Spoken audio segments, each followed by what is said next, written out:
Hey, what's up, everybody? Pretty sure you can hear me now. Second try. I think this is the one. We're streaming, I think. Yeah, everything's going well. I think I got hit. I don't know. I was clicking around. I didn't know what audio I was putting out and what I was showing. But I guess I was showing my desktop, and I guess that Mr. Beast video got my stream taken down. At least that's what it looks like. It says video deleted. The stream is gone. And I think it was because of Mr. Beast. I didn't mean to play that. But anyways, okay, don't play Mr. Beast on your stream. You might get your stream taken down. Or I don't know what happened, but look. I'm still able to stream, so whatever. Okay. Nice. How's your night? You guys back home already? The end of your days? It's probably the latest for Pacific time here, right? 4:30 p.m. People are ending their day. I'm thinking just a little chill thing, okay? It was just a few. It's just us right now. We're still going to do our Friday next stream tomorrow, but it's like a chill thing right now. There's topics and all that, but it's not all. So I'm not under a time constraint or whatever, like American Anchor Baby. So I'm just getting some work done, and we can get into things, take some calls. I'm here to help out Jesse too. He's got something to do. So at around 5-ish p.m., I gotta actually jump off of here. You guys will chill out a little bit. I'll make sure everything's going well, and I'll come back and we'll continue Thursday chilling, preparing for Friday. What do we? I don't know where we're going. We don't know where we're going in Europe. So I know that there's a live thing with Biden too, and is he still at his press conference? I was wondering about getting on that, but yeah, just giving you the rundown. That we're just chilling right now, okay? So we can get into things. I'll open up the phone lines. Cannot retreat from the world. And we'll help out Jesse at 5, and so don't be alarmed when I'm gone, and all that, okay? What's up, y'all? Hey. American Anchor Baby here. So I guess Biden's live, huh? We must lead the world. Big press conference. We're our indispensable nation, as Madeleine Albright wrote. Now let me turn to 3 other key issues. Just this morning, we had a great economic report showing inflation is down. Overall prices fell last month. Core inflation is the lowest it's been in 3 years. Prices are falling for cars. Why are they calling this a big boy press conference? Appliances and airfares. I'll try not to interrupt too much, okay? I'll let you guys. Grocery prices have fallen since the start of the year. We're going to keep working to take down corporate greed to bring those prices down further. Meanwhile, Trump's calling for a 10% tariff on everything Americans buy, including food from overseas, vegetables, and other necessities. And economists tell us that would cost the average American working family another $2,500 a year. It's a tax of $2,500 a year. Second, our efforts to secure the border, southern border, is working. After Trump killed the bipartisan effort to secure the border, Republicans and Democrats had worked on, because he thought it would benefit me and make him a loser, Republicans walked away. So I took executive action last month. As a consequence, working with Mexico, border encounters have gone down over 50%. So he's here responding, according to New York Post, to the calls to bow out of the race for those not followed, okay? Anchor Baby caught up. I'm bringing the lead. Okay, we're only as strong as our weakest link, okay? Let's go. The current level is lower today than when Trump left office. Third, for months, the United States has been working to secure a ceasefire in Gaza, to bring the hostages home, to create a path for peace and stability in the Middle East. 6 weeks ago, I laid out a detailed plan in writing. It was endorsed by the UN Security Council, the G7. That framework is now agreed on by both Israel and Hamas. So I sent my team to the region to hammer out the details. These are difficult, complex issues. There's still gaps to close. We're making progress. The trend is positive. And I'm determined to get this deal done and bring an end to this war, which should end now. Let me conclude where I began. We're the United States of America. We are the indispensable nation. Our leadership matters. Our partnerships matter. This moment matters. We must rise to meet it. With that, I'll take your questions. I've been given a list of people to call on here. Reuters, Jeff Mason. Is that normal? Is that okay? I don't know if I've ever seen that before. Your political future has hung over the I've been given a list of names to call out on, Speaker but that's Pelosi normal, made right? a point of suggesting that your decision on whether to stay in the race was still open. George Clooney and a handful of lawmakers have called on you to step aside. Yeah, he's done it before. Reuters is reporting tonight that UAW leadership is concerned about your ability to win. UAW just endorsed me, but go ahead. Thank you. My question for you is, how are you incorporating these developments into your decision to stay? And separately, what concerns do you have about Vice President Harris's ability to beat Donald Trump if she were at the top of the ticket? Look, I wouldn't have picked Vice President Trump to be vice president, but I think she was not qualified to be president. So let's start there. Number one. Hey, what's up, Kaya? What's up, everybody joining us now? I'm just doing a little chill stream. Okay, we're just chilling out. Maybe some topics, nothing too fleshed out. We're doing it live. We're doing it fresh. Thank you for joining. I want to shout out everybody on the internet, everybody on the threads, everybody on X, all the internet hackers, man. Anybody on the internet all day. You slouch, your back hurts, okay? You know what I mean? Carpal tunnel, I love you, okay? Internet all day, okay? Radiation from the computer, I love you. Thank you. We're watching Biden right now. The fact is that the consideration is that I think I'm the most qualified person to run for president. I beat him once, and I will beat him again. Secondly, the idea, I served in the Senate a long time. The idea that senators and congressmen running for office worry about the ticket is not a... We're going to back that up, Brian, right before my little internet shout out. Look, I wouldn't have picked Vice President Trump to be vice president, but I think she was not qualified to be president. Oh, he did do that. That's not good. That did happen. Trump. He called Kamala Harris Trump. If she were at the top of the ticket. Look, I wouldn't have picked Vice President Trump to be vice president. Oh, man. But I think she was not qualified to be president. So let's start there. Number one. The fact is that the consideration is that I think... Calm down, chat. We all know who he meant. We all know who he meant, Kamala Harris, okay? So calm down. He could still do the job. I'm the most qualified person to run for president. I beat him once, and I will beat him again. Secondly, the idea, I served in the Senate a long time. The idea that senators and congressmen running for office worry about the ticket is not unusual. And I might add, there are at least 5 presidents running or incumbent presidents who had lower numbers than I have now. I love how he does later that. in the campaign. I'm So there's a long way to go. telling you something real. In this campaign. And so I'm just going to keep moving. And because, look, I got more work to do. We got more work to finish. There's so much, we've made so much progress. Think about it. Think about where we are economically relative to the rest of the world. Name me a world leader who wouldn't want to trade places with our economy. We've created over 800,000 manufacturing jobs, 1.5 million, so things are moving. We got more to go. Working class people still need help. Corporate greed is still at large. Their prices, the corporate profits have doubled since the pandemic. They're coming down, and so I'm optimistic about where things are going. Okay. Danny Kemp, AFP. Thanks.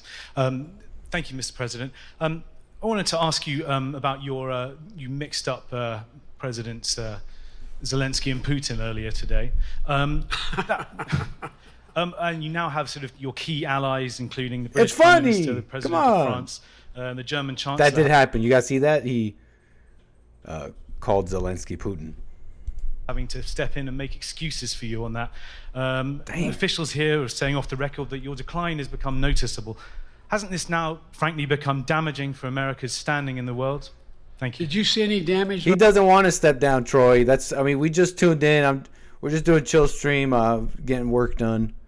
And people told me, hey, Biden's live right now. Honestly, like, the guy is holding on.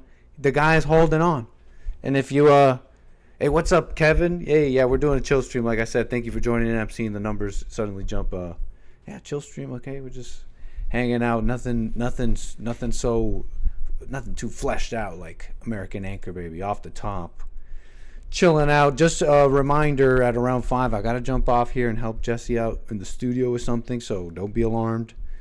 We're just kicking it back. Okay, tomorrow we'll be here for 𝒔𝒐𝒄𝒊𝒂𝒍𝒔 Friday. You're in our Euro trip. So Biden's live, okay, and he's holding on. The reporters don't seem to be holding back. They're like, hey, you call Zelensky Putin, huh? And we keep making excuses. What do you guys say about that? The person before that was like,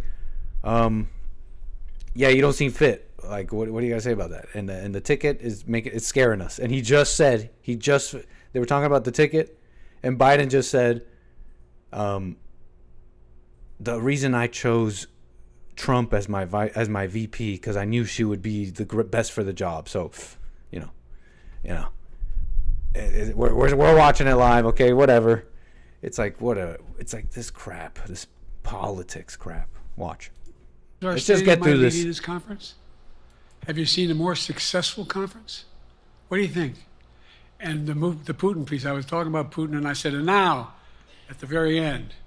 I said, Putin. I said, no, I'm sorry, Zelensky. And then I added 5 other names. Look, guys, the idea anybody suggests that we haven't had an incredibly successful conference. How many times did you hear in that conference, I know it sounds too self-serving, but other leaders, heads of state, in thanking me, saying the reason we're together is because of Biden, because Biden did the following. Look, folks, this is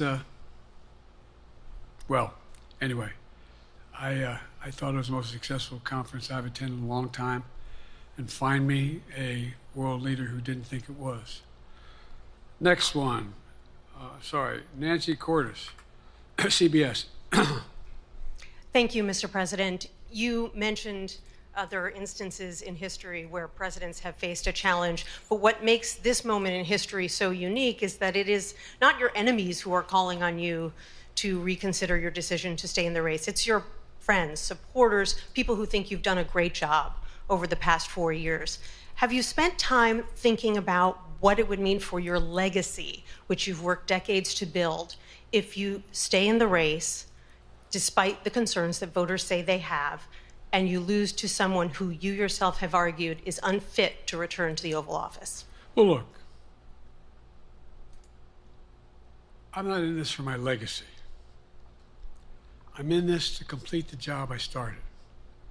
As you recall, understandably, many of you and many economists thought my initial initiatives that I put forward, can't do that, it's going to cause inflation, things are going to skyrocket, the debt's going to go up.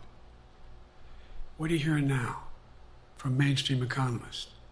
16 economic Nobel laureates said I've done a hell of a job. That under my plan so far and what's going to happen in the future if I'm reelected, that things are going to get much better.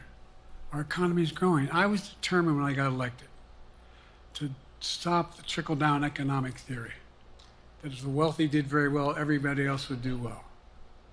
My dad was a well-read, decent guy. I don't remember much trickling down on his kitchen table. Middle-class people and working-class people need help. And so what happened is I decided to was able to implement as president what I believed when I was a senator. And that is that the way to build this economy is from the middle out and the bottom up. That way we grow the economy. And the wealthy still do very well. They do fine. And guess what? Find me an economist, a mainstream economist who said we haven't done well. What have we not done that isn't working right now? And so we got more to do, though. We got to finish the job. And by the way, I come from the corporate state of the world. Delaware has more corporations registered in Delaware than every other state in the nation combined. I'm not anti-corporate, but corporate profits have doubled since the pandemic, doubled. It's time things get back in order a little bit.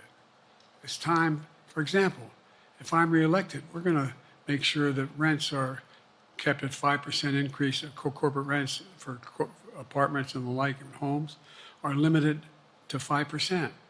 We're going to make a lot of changes that I've been talking about because we're going to continue to grow this economy. And by the way, remember how I got so roundly criticized for being so pro-union, not labor, union. Well, guess what? I've been the most pro-union labor president in history. Not a joke. And guess what? We had the Treasury Department do a study. When unions do better, everybody does better. Everybody does better. It means he's telling the We truth. talk about how, for example, remember when we talked about getting the computer chip industry back in the United States? Used to be 40% of the industry. We invented the chip. 40% of the industry was in the United States. And former presidents decided that the best way to do it is find the cheapest labor in the world, send the product over there, and import what the product was. And so what did I do? I was told not to go over to to Asia, including Europe, but Asia. And I remember going to South Korea, convincing them to invest $20 billion in the United States to build computer chip factories. And I asked why when they finally decided to do it. And the answer was because you have the safest economy in the world and you have the best workers in the world. So the whole idea here is we've invested, there's over $50 billion in investment in computer chip manufacturing just coming in the bean. None of you thought that would happen. None of you thought that would happen. But it's happening. It's happening. And it's going to grow economies all through. And by the way, red states and blue states. Matter of fact, there's as much in red states as in blue states. I've made no distinction. So my generic point is that the idea that we can't continue to build and grow the economy, make it fairer. And like I said, from my standpoint, when the middle class does well, that's when the whole economy grows. The poor have a shot, the wealthy do well. But the wealthy got to start paying their taxes.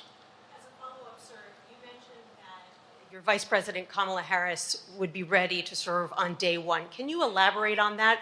What is it about her attributes and her accomplishments over the last 4 years that make her ready to serve on day one if necessary?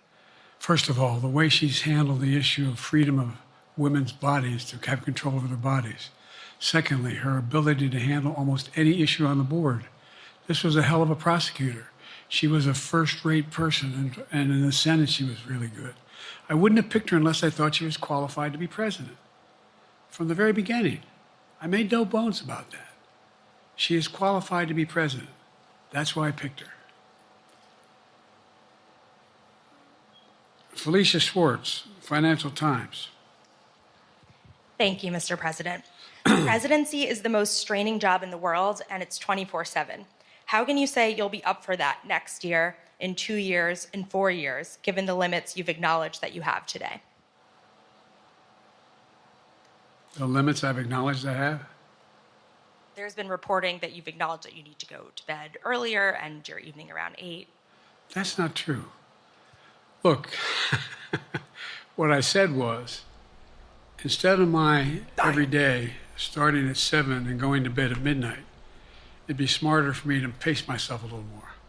And I said, for example, the 8, 7, 6 stuff, instead of starting a fundraiser at 9 o'clock, start at 8 o'clock. People get to go home by 10 o'clock. That's what I'm talking about. I'm not talking about, and if you look at my schedule since I made that stupid mistake in the campaign, in the debate, I mean, my schedule has been full bore. I've done, where's Trump been? Riding around in his golf cart, filling out his scorecard before he hits the ball? I mean, look, he's done virtually nothing. And I have, I don't know how many, don't hold me to it, roughly 20 major events. Some with thousands of people showing up. And so I just think it's better. I always have an inclination, whether I was playing sports or doing politics, just to keep going, not stop. I just got to just pace myself a little more. Pace myself. And the next debate, I'm not going to be traveling into 15 time zones a week before. Anyway, that's what it was about. I love Joe. That's what it was about. And by the way, even with that, I love my staff, but they add things all the time. At the very end, I'm catching hell from my wife for that. Anyway. Wait, what? I'm sorry, Zeke Miller, Associated Press. Thank you, Mr. President. Two questions for you. First, on the NATO summit, President Zelensky, in your meeting with him, he pressed you to lift your limitations on the Ukrainian use of American weapons, saying that, in his public remarks afterwards, saying that Ukraine cannot win the war unless those limitations are lifted. Are you reconsidering your position on that? And then secondly, following up on Felicia's question there, leaders of your own party have said that they're not worried about that debate. They're worried about the next bad night and the bad night after that. How can you reassure the American people that you are up to the task and that there won't be more bad nights at a debate stage or somewhere else? First thing about Zelensky asking for the ability to strike deep into Russia. We've allowed Zelensky to use American weapons in the near term, in the near or abroad, into Russia. Whether or not he should be attacked. For example, should Zelensky, he's not. If he had the capacity to strike Moscow, strike the Kremlin, would that make sense? It wouldn't. The question is, what's the best use of the weaponry he has, and the weaponry we're getting to him? I've gotten a more long-range capacity, as well as defensive capacity. And so our military is where I'm following the advice of my commander-in-chief, the chief of staff of the military, as well as the Secretary of Defense and our intelligence people. And we're making a day-to-day basis on what they should and shouldn't go, how far they should go in. That's a logical thing to do.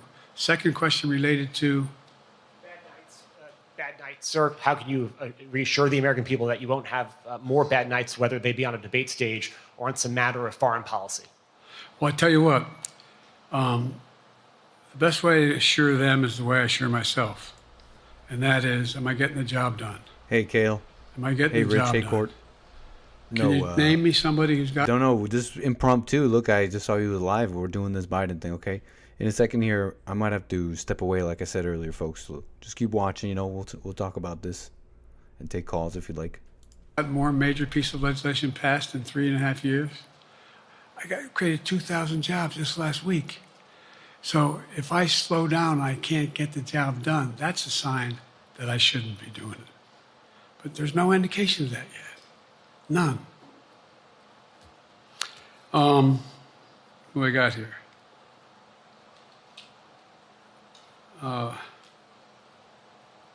Merrick, Pulaski Radio. Thank you, Mr. President. How are you? I'm well. Look at that Elections smile in right the on US Biden. have consequences that around was the rock world. and roll. You have pretty high standing in Europe. I just asked President Macron about you, and he said we are happy to have him as the President of the United States. But there is a concern. Many people in Poland and across Europe are worried that the former president may win the election. And there's a lot of concern that Donald Trump may weaken NATO, stop supporting Ukraine, or push Ukraine to give up territories to Russia. They're correct. And yourself was warning just a few minutes ago about it. So my question is, Do you think that Europe will be left on its own if Donald Trump wins the election? And what's your advice to European leaders to prepare for possible US disengagement? Well, look, I think, how can I say this without sounding too self-serving? I've not had any of my European allies come up to me and say, Joe, don't run. What I hear them say is, you've got to win. You can't let this guy come forward. He'd be a disaster. He'd be a disaster. I mean, I think he said in one of his rallies, don't hold me to this, recently, where NATO, I just learned about NATO, or something to that effect. Foreign policy has never been his strong point. And he seems to have an affinity to people who are authoritarian. That worries, as I tell you from Poland, that worries Europe. That worries Poland. And nobody, including the people of Poland, think that if he wins in Ukraine, he's going to stop in Ukraine, that that's going to be the end of it.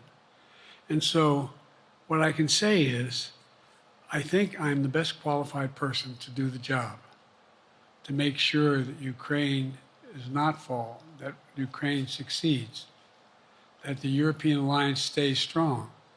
You may recall, no one was talking about Finland joining NATO. I remember talking to Putin right after we got elected in Geneva, and he was talking about what we should do. We couldn't be in Eastern Europe, etc. And I said, you're looking for the Finlandization of Ukraine, as you're going to get the NATOization of Finland. And about 4 weeks later, I got a call. That's not true. Probably 5 months later, from the president of Finland, could he come and see me? In my office. I invited him to the Oval Office. We sat down and talked. He said he wanted to join NATO. Could I help? And I did. It wasn't automatic. And then I got a call from the Swedes. I beg your pardon?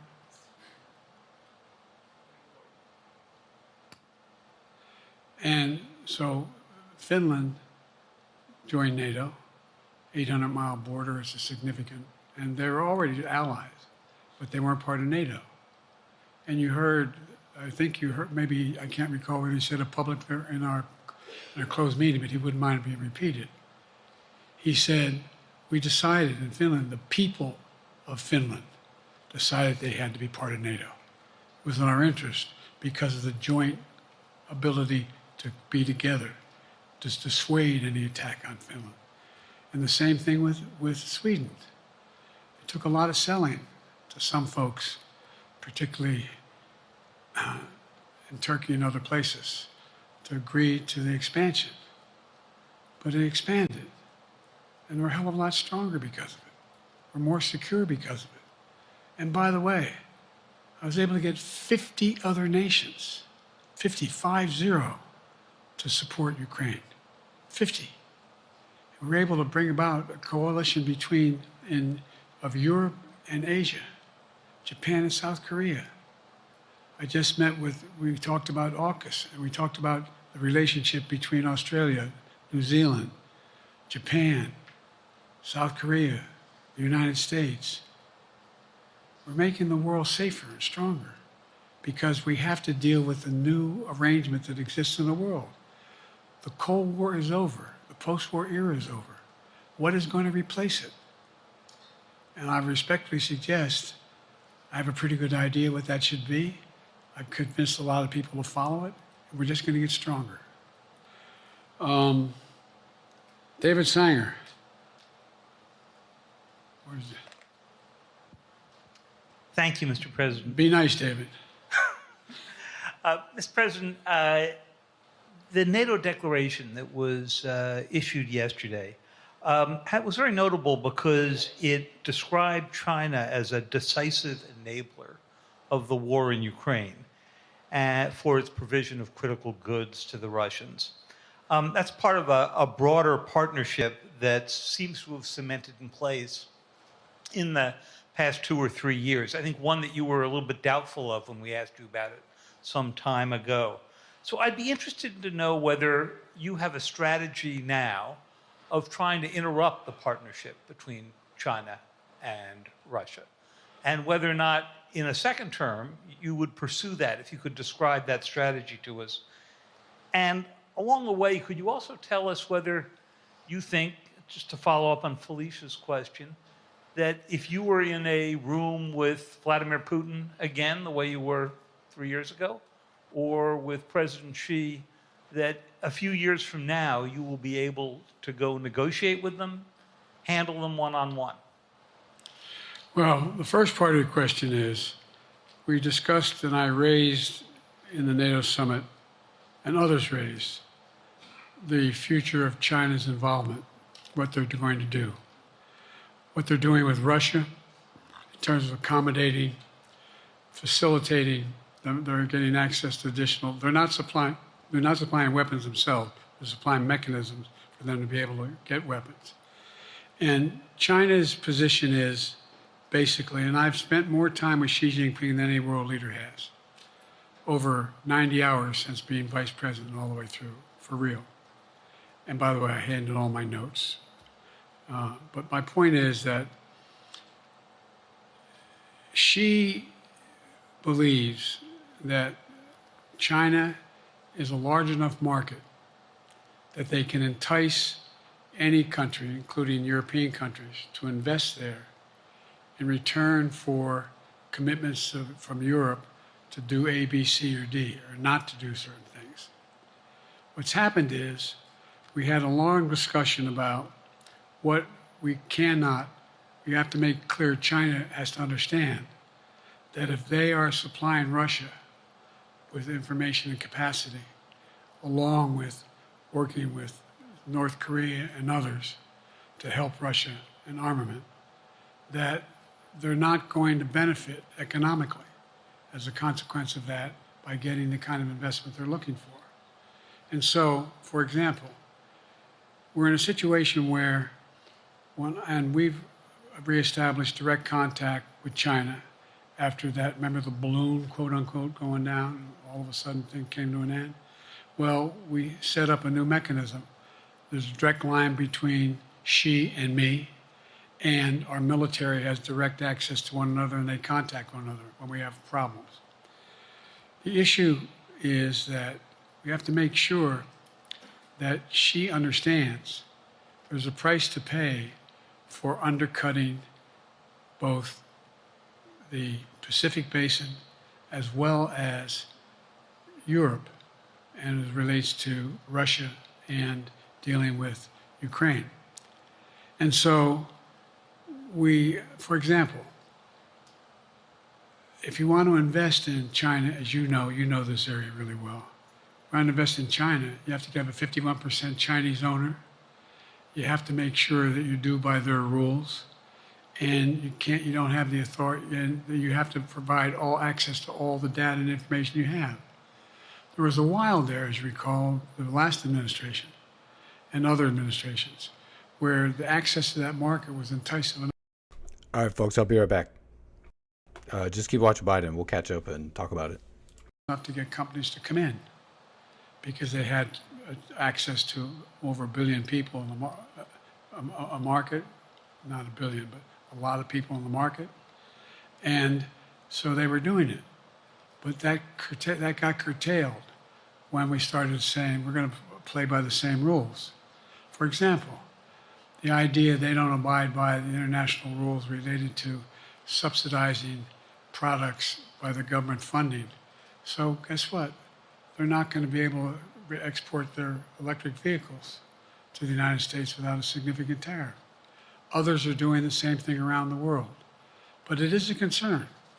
It is a concern that you have both China, North Korea, Russia, Iran, countries that are not necessarily coordinated in the past, looking to figure out how they can have impact. Do you have a strategy to interrupt that impact? Yes, I do, but I'm not prepared to talk about the detail of it in public. And I think you'll see that some of our European friends are going to be curtailing their investment in Russia. In China, as long as China continues to have this indirect help to Russia in terms of being able to help in Ukraine. The other thing that we talked a lot about is that, and I raised it, and I didn't hear any. I can't swear that everyone agreed because not everyone got to talk about it, but we need a new industrial policy in the West.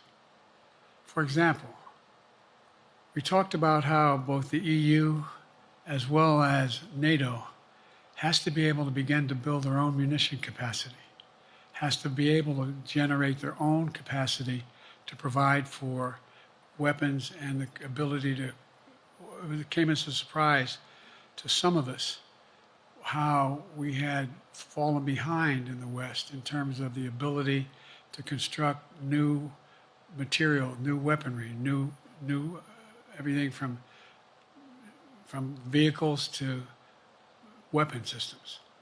And so one of the things that came out of this was we're going to be meeting again with a number of my colleagues, my European colleagues, is what do we do to increase the capacity of the West, particularly in Europe and Japan, to be able to generate the kind of ability to produce their own weapon systems.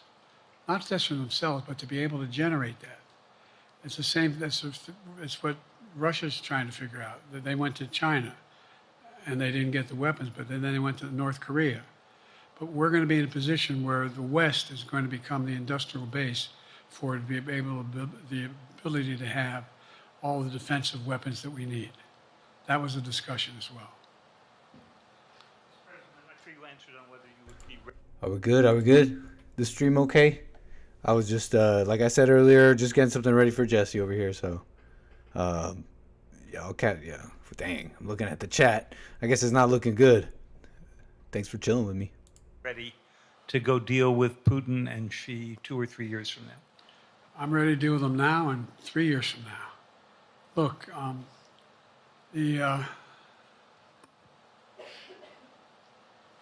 like I said, I'm dealing with Xi right now and direct contact with him.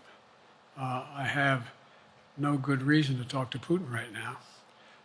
There's not much that he is prepared to do in terms of accommodating any change in his behavior. And, but there isn't any world leader I'm not prepared to deal with. But I understand the generic point is Putin ready to talk? I'm not ready to talk to Putin unless Putin's ready to change his behavior. And the idea, look, Putin's got a problem. First of all, in this war that he is supposedly have won, and by the way, I think, don't hold me to the exact number, but I think that Russia had 17.3% of Ukraine that they conquered. Now it's 17.4. I mean, in terms of percentage of territory. They've not been very successful. They've caused horrible damage, loss of life, but they've also lost over 350,000 troops, military, killed or wounded. They have over 1 million people, particularly young people with technical capability, leaving Russia because they see no future there. They've got a problem. But what they do have control of is they are very good at controlling and running the public outcry that relates to how they use mechanisms to communicate with people. They lie like hell through the constituencies. They lie like hell about what's going on.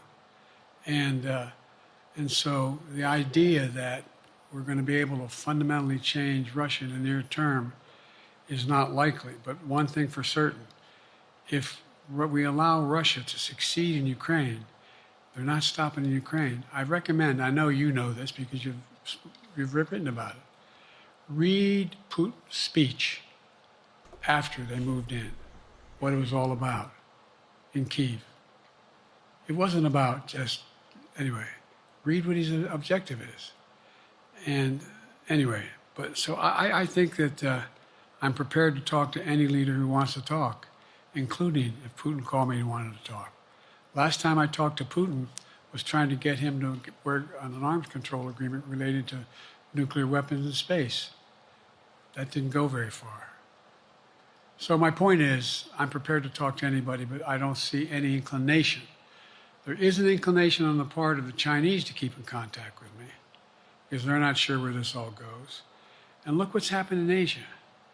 We have strengthened the Asian Pacific area more than anyone else has. We just put together with, today I brought on, I asked our NATO allies that we bring on the group from the South Pacific, Australia, New Zealand, Japan, Australia. I already mentioned Australia. And I met twice now, I think, with the 14 leaders of the Pacific Island nations. And we've slowed down what's going on there. We've slowed down China's reach. But there's a lot of work to do. This is a moving target, and I don't take it lightly. Assam from NPR. Thank you, Mr. President. Asma Khalid with NPR. I have two questions. Earlier, you spoke about the ceasefire plan between Israel and Hamas. We're now looking at 10 months of war, and I'm curious if there's anything that you feel personally you wish you would have done differently over the course of the war. And then secondly, if I may, I wanted to ask you about your presidential campaign. I remember covering your campaign in 2020, and there was a moment where you referred to yourself as a, quote, bridge candidacy, a transition to a younger generation of leaders. I want to understand what changed. Two things. Let's go back to when you talked about would I have changed anything that's happening with Israel and the Palestinians and the Palestinian movement. The answer is, as you recall, from the very beginning, I went to Israel, but I also got immediate contact with al-Sisi in Egypt. I met with the King of Jordan. I met with most of the Arab leaders to try to get a consensus going as to what had to be done to deal with getting more aid and food and medicine into the Gaza Strip. And we pushed it really hard. And Israel occasionally was less than cooperative, number one. The Israeli War Cabinet, I've been dealing with Israel since Golda Meir. Some of the reporters around here come here all the time have heard me say this. The first time I met with Golda Meir, I sat across from her at her desk, and her assistant was Rabin sitting next to me. That's how far back I go. I know Israel well, and I support Israel.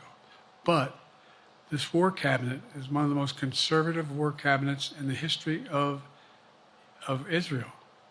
And there's no ultimate answer other than a two-state solution here. And so what was able to be done in terms of the plan I put together was it would be a process for a two-state solution. And we get the Arab nations to, particularly from Egypt all the way to Saudi Arabia, to be in a position where they would cooperate in the transition so that they could keep the peace in Gaza without Israeli forces staying in Gaza.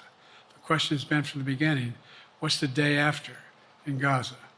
And the day after in Gaza has to be, the end of the day after has to be no occupation by Israel and the Gaza Strip, as well as the ability for us to get in and out as rapidly as you can, all that's needed there.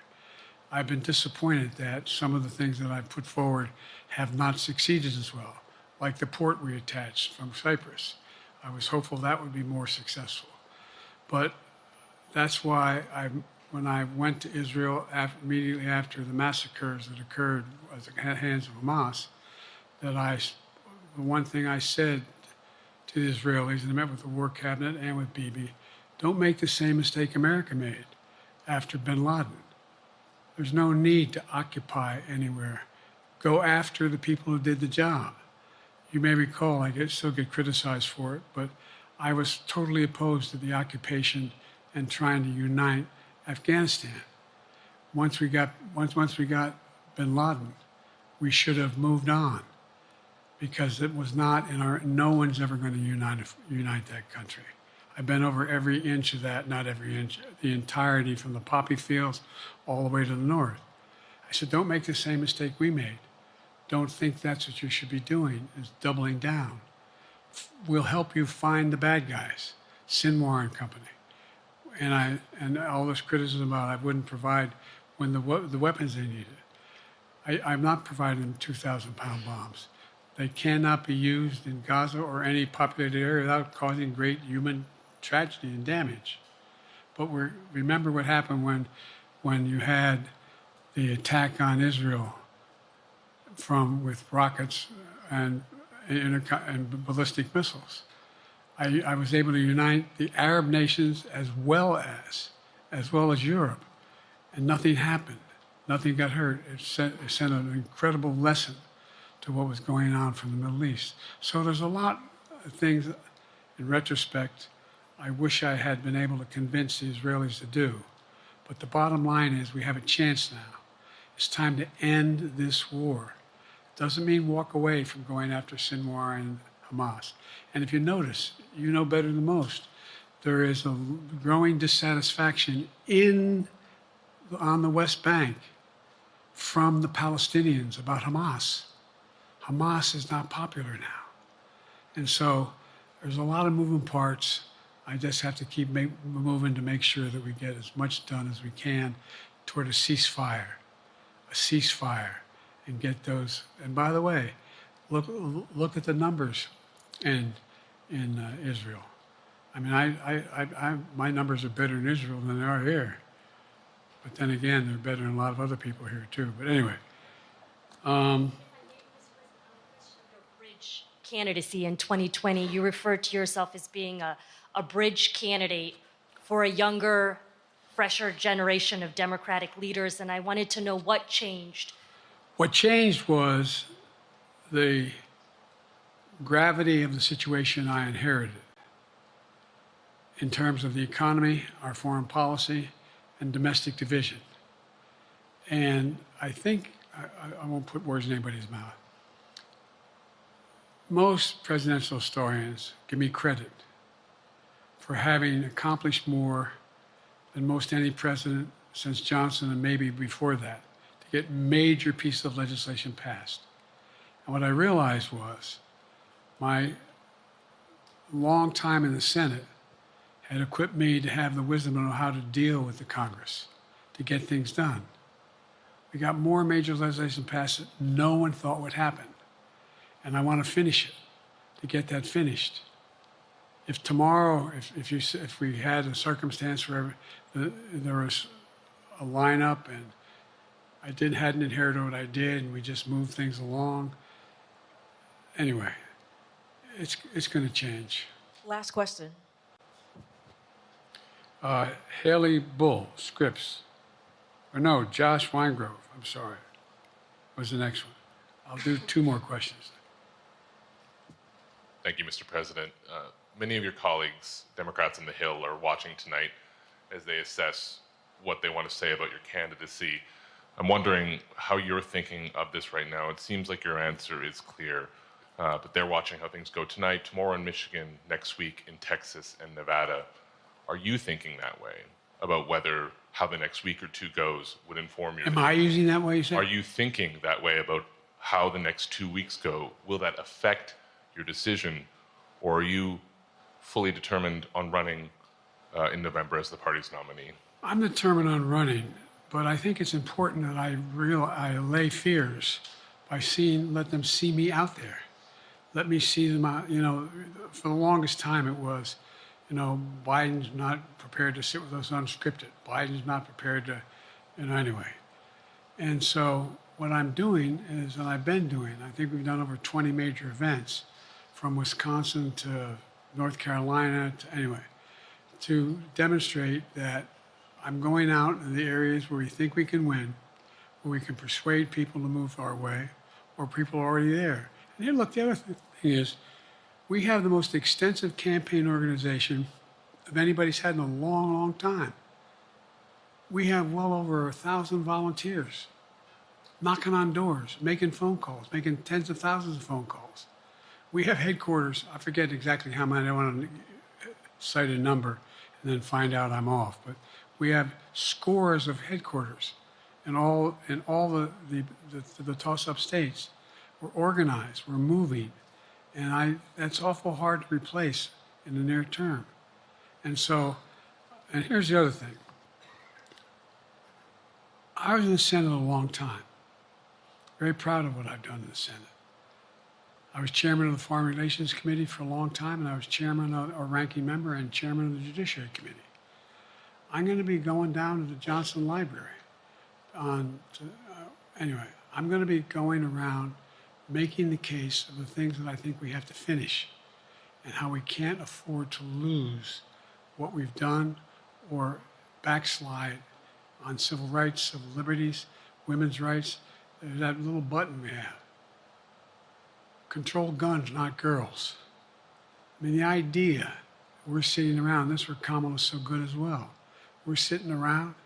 More children are killed by a bullet than any other cause of death. The United States of America. What the hell are we doing? What are we doing? We got a candidate saying, promise the NRA, don't worry, I'm not going to do anything. I'm not going to do anything. We got a Supreme Court that is what you might call the most conservative court in American history. This is ridiculous. There's so much we can do still, and I'm determined to get it done. It's about freedom. And by the way, I'll end this. Well, I'm not going to do that. Haley has to come up too. But I remember I made a speech on democracy in Philadelphia at Independence Hall. And I'm not being critical, just observing. The bulk of the press said, what the hell is he talking about that for? Democracy. You did. Democracy is not an issue. Democracy is not an issue. Except the polling data showed 60% of the people knew I was right, thought I was right. I'm not asking you a question. You don't have to answer, obviously. So he's pretty much done, huh? But do you think our democracy is under siege based on this court? Do you think democracy is under siege? He's ending soon, huh? Guys, I'm just getting Jesse ready for something here, okay, folks? So appreciate the patience. Be right back. Based on Project 2025? Do you think he means what he says when he says he's going to do away with the civil service? Eliminate the Department of Education? Make sure, we've never been here before. And that's the other reason why you say, hand off to another generation. I've got to finish this job. I've got to finish this job because there's so much at stake. We've had some discussions over the past few days with your press secretary about the question of health exams. And you said you take a cognitive test every day in this job. Are you open to taking another physical or test before the election? Governor Whitmer of Michigan, for instance, said it wouldn't hurt to take a test. Well, look, two things. One, I've taken 3 significant and intense neurological exams by a neurologist. In each case, as recently as February. And they say I'm in good shape, okay? Although I do have a little problem with my left foot because it's not as sensitive because I broke my foot and didn't wear the boot. But I'm good. I'm tested every single day about my neurological capacity to do decisions I make every day. You talk to my staff, all of you talk to my staff. Sometimes my staff talks a lot. But the fact of the matter is, I don't think you have them telling you that all the major ideas we've undertaken haven't been in part initiated by me. I remember when the staff, I said, I'm going to go to South Korea. We're going to get the chip. What are you doing? I'm going to get Japan and Korea back together again after essentially having hostilities toward one another since the end of World War II. I'm going to move and see that we can expand. The only thing age does is help you with it. Creates a little bit of wisdom if you pay attention. And so the point I'm making is, I think it's important that if the neurologist tells me He thinks I need another exam. And by the way, I've laid every bit of the record out. Hadn't hidden a thing. You ought to ask Trump for his, okay? I laid it all out. And every single day I'm surrounded by good docs. If they think there's a problem, I promise you, or even if they don't think it's a problem, they think I should have a neurological exam again, I'll do it. But no one's suggesting that to me now. And I'll ask you another question. No matter what I did, no one's going to be satisfied. Did you have 7 docs? Did you have 2? Who'd you have? Did you do this? How many times did you?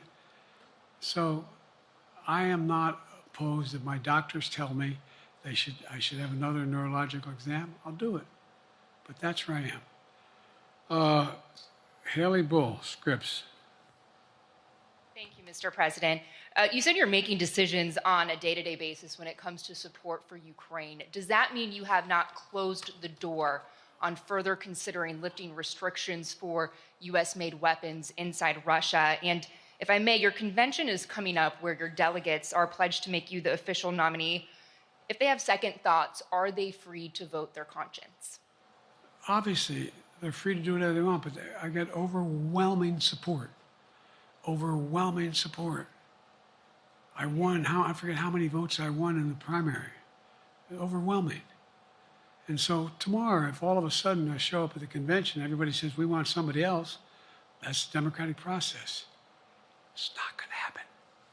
Even if that means they vote for someone else? Sure. Look, I'll end this with this. I served in the Senate a long time. I understand the impetus of candidates running for local office and whether they think the topic can help them or not. In my state of Delaware, which was a very, at least it was a red state when I started, in terms of where you now talk red and blue. I don't recall most of the Democratic presidents winning my state when I was a candidate. The truth of the matter is I understand the self-interest of a candidate. If they think that, running with Biden at the top is going to hurt them, then they're going to run away. I get it. But so far, go and look at the polling data in their states. Look at the in-depth, and by the way, I think you'd all acknowledge, and you're all experts. I'm not being solicitous about the president. You're experts on this stuff. How accurate does anybody think the polls are these days? I can give you a series of polls where you have likely voters, me versus Trump, where I win all the time. When the unlikely voters vote, he wins sometimes. The bottom line is all the polling data right now, which I think is premature because the campaign really hasn't even started. I mean, it hadn't started in earnest yet. Most of the time, it doesn't start till after September, after Labor Day. So a lot can happen. But I think I'm the best I believe I'm the best qualified to govern. And I think I'm the best qualified to win. Yeah, we're behind, but there are other people who could beat Trump too. But it's awful start from scratch. And, we talk about, money raised. We're not doing bad. We got about $220 million in the bank. We're doing well. So with that, you have want to follow up on any of that you just asked me? Yes. You earlier explained confidence in your vice president. Yes. If your team came back and showed you data that she would fare better against former President Donald Trump, would you reconsider your decision to stay in the race? No, unless they came back and said, there's no way you can win. Me. No one's saying that. No poll says that. Okay. Thank you. This ends tonight's press conference. And that's Thanks, pretty much everybody. it. We're a little behind, so I already know it ends.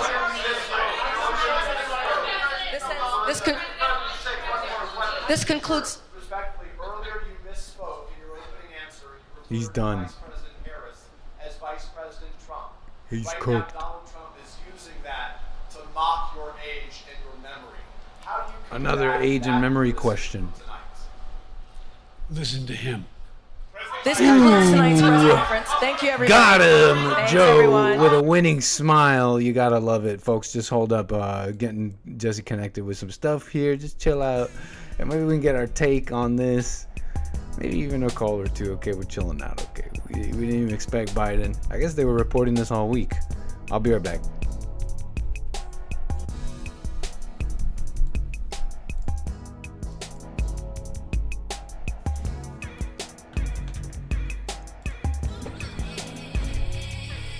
Blowing trees to stop these devils from oppressing my mental.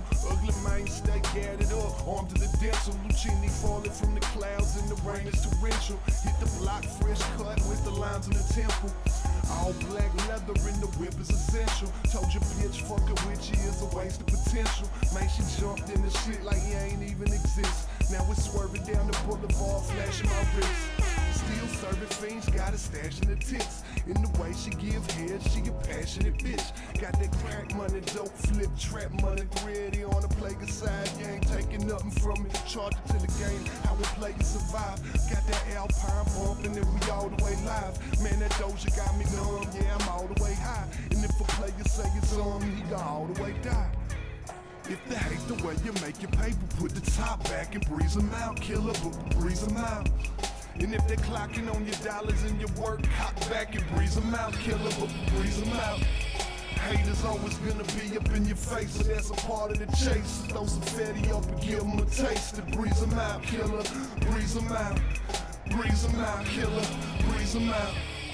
I got money on my mind, with my mind in the gutter. That's why I'm flipping this work. I get mine in the gutter. No rubber band credit, no MasterCard Visa Discover. Just lost in the game, another piece of the puzzle. I'm spitting butter, y'all is gargling and margarine. Said it's hard to be an artist when you caught up in the lawlessness. Fuck them all, I'd rather fall to my death than be caught up in the harness. Swim all up in this ghetto carnage, trying to get beyond it.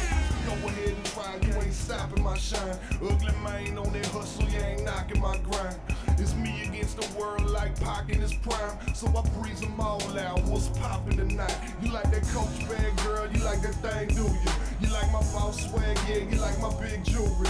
They been staring at us, trying to make us do something. We just breeze them out, they ain't really want nothing. If they hate the way you make your paper, put the top back and breeze them out. Killer, but breeze them out. And if they're clocking on your dollars and your work, cock back and breeze them out. Killer, but breeze them out. Haters always gonna be up in your face, but that's a part of the chase. Throw some fatty up and give them a taste. Breeze them out. Breeze them out. Hey, what's up, y'all? Thank you for that. So, you know, I was just... Whoa, why is everything so loud for me here? Test, test, test. Testing, test, test, test. How am I coming in? Am I blowing out your ears? How you doing, folks? Okay, I mean, I guess we could get a little take skis on what's been going on, what's been said. What have y'all even been talking about? I missed a lot of that, considering the situation. And you know, because we're getting Jesse. They want Jesse's take on it. Maybe I don't even know what he's appearing on. I don't even know what show he's appearing on. But just getting them all connected. But what the heck? I mean, I got some instant noodle thoughts on this.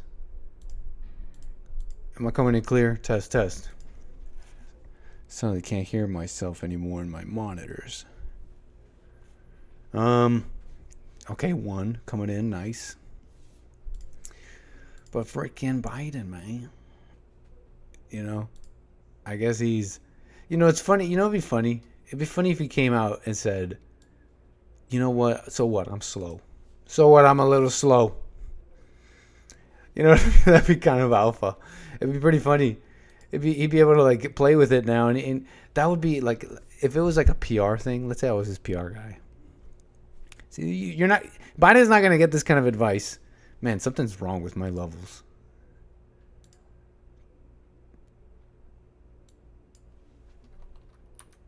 Hold on. Test, test, test. How am I coming in now? Test, testing. 1, 2, 3. Test, test. How's this? Testing. 1, 2, 3. Man, here's the thing. Biden is not going to get this kind of advice from all those scared women around him. He's never going to have someone tell him, hey, just go out there and be like, so what? I'm a little slow. So what? He's kind of done a little bit of that just because of the debate and how bad he's been getting it from the media. Oh. Everything good? Oh, sorry. Sorry, folks. Distracted. A friggin'. Oh, yeah, you know, it's a bad debate. I'm not the fastest debater. I think he said something like that. But it'd be funny if he came out just like, oh, so what? I'm slow. And they're going pretty hard on him, no? Just going after him. Hey, Kamala Harris sucks. What's she done? Yeah, I know. Oh, I picked her. What's she done, though? You're old. Remember when you said you're old? You remember when you said that you don't get out of bed till this time? Remember when this... Remember when you said Putin instead of Zelensky? Like, dang, media. All of a sudden, where did that, where was all this energy these past few years? But we're not expecting that from the media. This should just be this should be a nail in the coffin for those who still need him, I guess. That, this whole thing is a farce. How is the media just doing this now? So we are a fake country. Okay. So it's true. We are a fake country. It's really all, it's just politics. It's all just politics and power structures. It's not the will of the people. The will of the people shall not be infringed. Or some crap. It's the government by the people, for the people, but the people are retarded. You know, it's really just money, power structures. It's really just kings for all this talk. Oh, we're a democracy. What a freaking farce. We're a democracy. It's kings. It's kings and pharaohs. Hey, what's up? I got some pharaohs in the chat, maybe. Is there a pharaoh in the chat? It's kings and pharaohs. And you know what I'm talking about here? Look, how do I put it? For all you think about the people voting, a government by the people, this is strategy of the Democratic Party. There's smarter people who could put this, okay? This is the anchor baby attempting. This is it's a business with their latest strategy. And their strategy is, we have decided Biden's not the guy. And remember, he's the guy that the people picked. He's the guy the public picked. The primaries picked. He's the guy. No. When the business owners don't trust your judgment, they'll switch the strategy. And despite talking about democracy, remember, are you following me in my abstract language of politics? This is my grasp, which I don't think is wrong. It's just inaccurate. But you follow here, like the business, the establishment chose Biden can't be the guy. We now need to go hard on him, say what everybody else has been saying for years. But now we're going to do it right to his face, on camera, pressure, go down. Which, by the way, what does this tell us? Also, I think this proves what people have been saying about the process of even replacing Biden. Despite the process going, it's going to be difficult because who's going to do it? Who's the guy who's going to unify the Democrats? Who's going to do it? But besides all that, I've been hearing that it's really up to Biden. That it's just up to him. So this is proof that it maybe really is ultimately up to him. And so that's why they're doing this pressure campaign. But you're old, man. But Kamala Harris sucks. You think you can win? Where were all these questions before? Maybe they have realized the pickle they're in, and now they just got to pressure this guy down. That we don't trust, we don't believe in him. He's saying, I'm holding on. I'm the guy. Whether he's right or wrong, it's seemingly like it might be up to him. So that's interesting. Things I noticed. Yeah, they're going hard. We're a fake country. It's kings and pharaohs. Kamala is the token for for whatever. She is the token evil woman vote. She's on the ticket for the abortion and the evil women who want to kill children and hate men. That's why they come out in droves, yelling, "It's our body, it's our right." They hate men. And they hate fathers, they hate men, they hate the family. And that's what Kamala Harris is there for. She's representing them. So he made that clear. So yeah, I felt like they went a little hard on him. Hold on.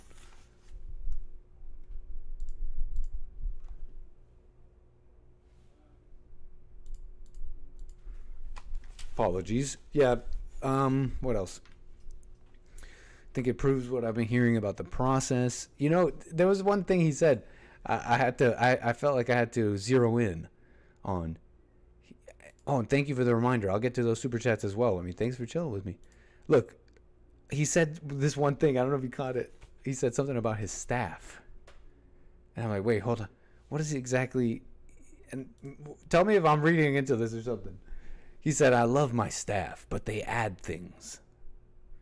And he starts grumbling about something. He's like, I'm catching hell for my wife. Did we just get... I've been hearing, I don't know if you've been hearing that Biden is behind, you know, to his campaign. He blows up on them, apparently. And is all, you know, he's a tough guy, maybe. I don't know if it's really mean or if his staff is just kind of taking the work hard. You know what I mean? I can't quite tell. And why it's so up in the air. I mean, have you seen these videos of the campaign staffers and who's around Biden? It's all these Taylor Swift women, these white women, not even just white women, it's these POC women who are, you know, they're leading the pack. They're the minority in the group, but the white women look to them for what you're allowed to say and what's cool. And it's a mess. And they're shooing away the cameras. And I don't know if I'm reading it today. He's like, I love my staff, but they add things. And I'm catching hell for my wife. Yeah. Have you you think maybe being around all these women and this female influence is bringing around, I don't know, gossip, they're misunderstanding things, adding to it emotions where it doesn't need to be. You know, for all the things that we want to say, and I'll get into it here, Israel, the Jews, this or that, can we not forget this female influence? And wait, what I mean by that is I'm about to get to some of these things. I'm not making a comment on that. I'm just saying this one's in our face. Let's stop pretending like we need to go that deep. This female influence. These finger wagging females are like leading the country, and they feel bad for criminals. They feel bad for immigrants. They feel bad for the weakest yet the worst of us, so-called weakest. So it's a mess, anyways. So I couldn't help but zero in on that. Look, I don't care about this crap too. Like, there are definitely people way more knowledgeable about this. Like, it's up their alley, and they got their finger on the nitty gritties of the politics. But I can't help see these. What I'm focused on is I can't help to see this first of all, this runaway train that politics is. What I mean by that? It seems the most important thing is the glaring truth that it's not a government by the people, for the people. It doesn't matter what we do, that we're just part of the game, and the votes are needed, but that's also questionable. But the votes are needed, but we're really just playing a game, and they know how to play the game. They figure, you know what I mean? You am I making sense? That seems to be the most important thing. That's why Trump is so interesting. Seems to be that a real challenge to that, because it's a runaway train. It's like basic things that even most people can agree on. The states do what they want. Locales, the people are free, truly free to associate with who they want, do what they want to a degree, enforce our laws, but support the growth of America. Nope, it's a charade. Levels of corruption that you couldn't even understand, subversion after subversion. If there's a person who just wants a decent thing, like lower the taxes, help people out, put up a border, don't sell out the American people, not endless wars, not push and push and push for until conflict happens, and no, not even an ounce of maybe we should talk it out, maybe we should kind of switch things up a bit. This is just my impressions of these things, okay, folks? But what else? This war stuff. Will Europe be left on its own? They're talking about NATO and stuff. Like, there's an argument. I don't know if you heard Dylan Burns on the Hake Report. There's an argument about NATO and proper place in the world, you kind of want to be the winners. You know what I mean? America, the winners. You kind of want that, but it's just hard these days. You know, it's just hard when they are when they want to win through such subversive means, and what they want to push is very unchristian things. So it gets tough because it sounds like you want Russia to win, but there's an argument there to be made about all that. I don't quite understand it, but I just trust the guy, I guess, Trump, the deal maker. I don't know what to tell you. Look, either he's like, how do I put it? Project 2025, for example. They're talking about it like it's this crazy Christian thing. And, you know, I think it's more transformative than I gave it credit for. I was criticizing the Heritage Foundation, the people behind it all, with their first black woman president, the Conservative Heritage Foundation, talking about racism. Okay, but okay, you know, personnel changes with this Project 2025 stuff. Interesting. Trump disavowed it. You gotta wonder, like, will the comments of the second term being maybe even weaker than the first? I don't think they're unfounded, but look, I've already said this before. Why I support him. Either it's really, either it's like disavowing Project 2025 because he's gonna do something actually transformative, or really he did what he did. He did what he was supposed to do, and we should be waking up and working on our thing. The thought to think that one man would transform America, like, have you seen America lately? I was telling you yesterday just how degenerated we've become, and I was showing you examples. You're talking about Trump changing all that? I don't know. I never really thought like that in the first place. But okay, maybe he had the chance to really do something transformative in politics. We'll see. Look, you asked me, his disavowal of Project 2025. I just, there's other people who know better than I. J.D. Vance and all this. I can't even give you the specifics, but I can only tell you my instinct about seeing a lot of establishment crap that I've seen. Establishment, Republican stuff. And those people don't care about the things that we care about. The border, basic things, real just basic things, and then beyond. So anyways, look, whatever. I wanted to get into some of the stuff. I mentioned Project 2025. They're saying Christo-fascism is coming. You got the black representatives out there drumming up the vote. Look at these white Christians. Shapiro is actually in, and I'm trying to understand all this. We're going to do this live. We're going to learn about this live here. I think we might leave this for tomorrow here. It's getting a little late. We got Open Line Friday tomorrow. We got to get ready for. And then next stream. Okay, so we got time. I want to check on Jesse. I don't think he's live doing his thing that I set him up for. And I'm wondering if there's an issue. And I'm getting scared. I'm getting nervous. But anyways, look, Shapiro's talking to Eric Swalwell about Project 2025. I thought Trump already disavowed it. It's a mess. It's like some people are over here, some people are over there. They're thinking it's Christo-fascist. We're wishing it was. We're wishing it was that radical. It seems like 2025, that project thing, might actually be pretty sick in some ways, but we're also disavowing it. It's a mess. And now we got Ben Shapiro. Is he late on the game here, or whatever? He made an interesting comment. Maybe I could talk about it in a moment here, but let me check on something, folks.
Okay, folks, how you doing on this Thursday night? 6 p.m. It's late for even much later for some of you other folks here. That's some of my off the top thoughts on the Biden thing. I can't even like there's people who are way more knowledgeable about this, like the nitty gritties of the politics. I can't help but just talk about what I notice. Anyways, look, man, I have this whole thing on. You're gonna like it. We'll talk about it tomorrow. Look, we'll talk about it tomorrow. This thing on all this, basically, Christo-fascism, Shapiro, and then how backwards kind of some people are seeing it. You know, some people are saying, some people are projecting on the side of a highway, Kanye was right, and they're pissing off the people and they're fighting out in the streets. And I'm like, that's your message to the world? I'm just rambling about all the many things I want to talk about, I guess. Sorry, so if it's confusing, but anyways, look, that's your message, man.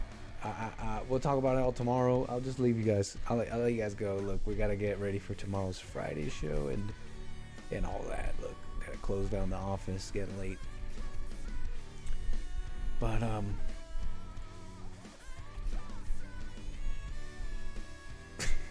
I'm like trying to make a point here. Who cares? I can't make a point in this time. Rambling. Look, give me until tomorrow. We'll talk tomorrow. Let's get to the. I do appreciate some super chats here, though. Very nice. I would like to shout them out. Thank you so much. Let's get to that real quick.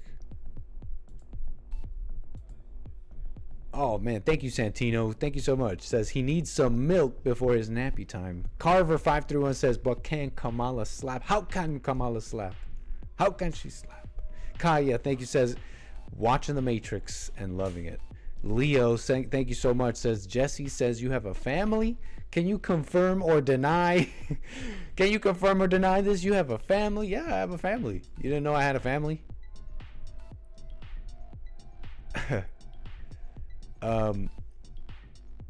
Nick got infected by Biden talk.